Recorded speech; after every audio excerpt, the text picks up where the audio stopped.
আসসালামু আলাইকুম। চলেন কিছু শেয়ার নিয়ে আলোচনা করি যেগুলো আজকে ২৫শে জানুয়ারি বেশ ভালো সিচুয়েশনে আছে। আগামী দিনগুলোতে হয়তো এই জিনিসগুলো দেখতে পারেন আপনারা।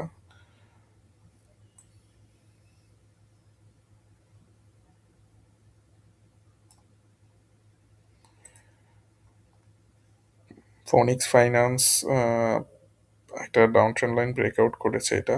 ডাউন ট্রেন্ড লাইন যেহেতু ব্রেকআউট করেছে এখান থেকে ৳৩.২০ এটা কিন্তু ফান্ডামেন্টাল কোনো ইস্যু না।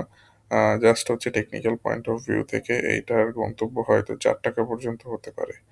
৳৩.২০ থেকে এটা হয়তো ৳৪ পর্যন্ত যেতে পারে।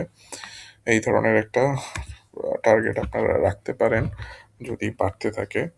আর যদি কমে যায় তাহলে আপনার এটা হচ্ছে ৳৩ র মধ্যে ছেড়ে দিতে হবে। পূরবী জেনারেল ইন্স্যুরেন্স খুব সম্ভবত এটা একটা প্যারাবোলিক মুভ দিতে পারে সামনে। যদি আগামী দিনও এইটা বাড়তে থাকে, তখন এটা একেবারে দেখবেন যে প্রায় ৳৩২ পর্যন্ত চলে যেতে পারে।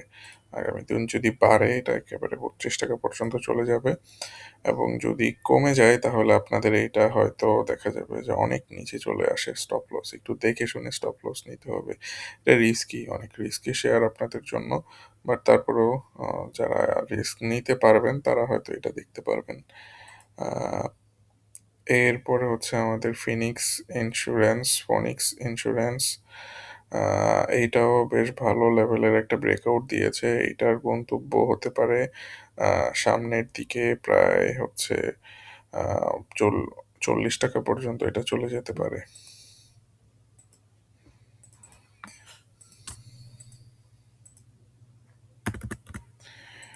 ৳৪০ পর্যন্ত চলে যেতে পারে। এটার যদি স্টপ লস সেট করতে হয় আপনাদের, আপনারা স্টপ লস রাখতে পারেন এটাতে আ ৳২৯ য়।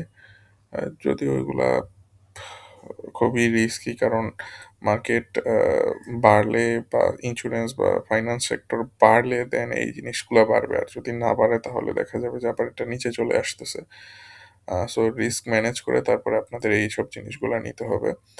এরপরে হচ্ছে আপনাদের জন্য থাকছে আ নিটোল ইন্সুরেন্সটা। এইটাও বেশ ভালো বৃদ্ধি পেয়েছে। এইটার পরবর্তী টার্গেট হতে পারে ৳৩৩.৫০ এবং এটা আরো বাড়তে পারে। এটার ভালো একটা আপসাইড পসিবিলিটি রয়েছে। সেটা হচ্ছে প্রায় ৳৪০.৯০ বা ৳৪১ পর্যন্ত।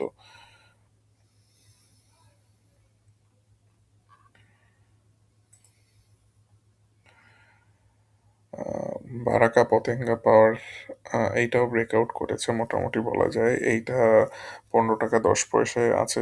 আ এইটার ইয়েটা হতে পারে হচ্ছে ৳১৭.২০। এইটার একটা ইনিশিয়াল প্রফিট টার্গেট সেট করতে পারেন। আর যদি স্টপ লস নিতে হয় আপনাদের, আপনারা হয়তো ৳১৩.৯০ এটার স্টপ লস নিতে পারেন। প্রায় ৭-৮% এর মতো লস। আরেকটু বাড়লে ভালো হইতো প্রফিট রেশিওটা। বাট এনিওয়ে ঠিক আছে মোটামুটি। আ এরপরে হচ্ছে গ্লোবাল ইন্স্যুরেন্স আপনাদের আ এই জিনিসগুলো কেন দিতেছি সেটা নিয়ে একটু বলি। অনেকেই তো ট্রেড করতে চান। আ অনেক সময় দেখা যায় যে কোনটা কিনবেন বুঝতে পারতেছেন না বা হচ্ছে টাকা-পয়সা খরচ করেন বিভিন্ন গ্রুপের পিছনে, বিভিন্ন ইনসাইডার নিউজের পিছনে। সো এই কারণেই আপনাদের জন্য এই জিনিসগুলা শেয়ার করে রাখতেছি। নিজের চিন্তাভাবনা, বুদ্ধি বিবেচনা দিয়ে কিনবেন। আ চেক করে দেখবেন যে এগুলার পারফরম্যান্স কিরকম হয়। যদি পারফরম্যান্স ভালো হয় তাহলে ফলো করবেন। যদি পারফরম্যান্স ভালো না হয় তাহলে ফলো করবেন না। তো পরবর্তীতে আ এইটা হচ্ছে গ্লোবাল ইন্স্যুরেন্সটা হয়তো এটা ব্রেকআউট যদি করে ফেলে তাহলে ৳৩৪.৮০ পর্যন্ত চলে যেতে পারে। ইন্স্যুরেন্স সেক্টর এখন পর্যন্ত কোনো খারাপ সাইন দেয় নাই। যেহেতু গ্যামলার সাহেব অলরেডি বলে দিয়েছে। সো আল্টিমেটলি এখানেই সবাই হচ্ছে বাজি ধরতেছে যা বুঝলাম। ৳৩৪.৭০ এটা হচ্ছে টার্গেট রাখা যেতে পারে। আর যদি আ স স্টপ লস নিতে হয় তাহলে ৳২৭.৩০ এটা স্টপ লস নেওয়া যেতে পারে। এই ধরনের আরো জিনিস আছে। আরো কিছু জিনিস আলোচনা করি সেটা হচ্ছে এসিআই। এসিআই কিন্তু অনেক বড় একটা ডাউন ট্রেন্ড ব্রেকআউট করেছে। অনেক বড় একটা ডাউন ট্রেন্ড ব্রেকআউট করে এরকম একটা জায়গায় আছে। আমার কাছে কেন জানি মনে হচ্ছে যদিও এসিআই এর ব্যবসায়িক সিচুয়েশন, ফাইন্যান্সিয়াল স্টেটমেন্ট অনেক খারাপ, অনেক লোন-টোনের মধ্যে আছে। সো তারপরেও আমি বলব যে ক্যাশ জেনারেট করতেছে তারা, কিন্তু সেগুলা লোন রিপেমেন্টের জন্য চলে যাচ্ছে।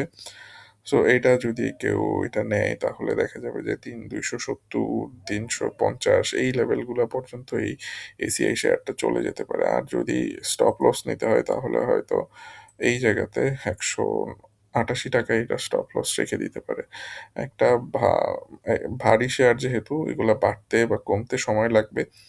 কিন্তু ধৈর্য ধরতে পারলে মোটামুটি একটা ভালো আপসাইড পটেনশিয়াল রয়েছে এই শেয়ারটার। আস্তে, আস্তে হয়তো সামনে বাড়বে। এই ধরনের সিচুয়েশনই দেখতে পাচ্ছি।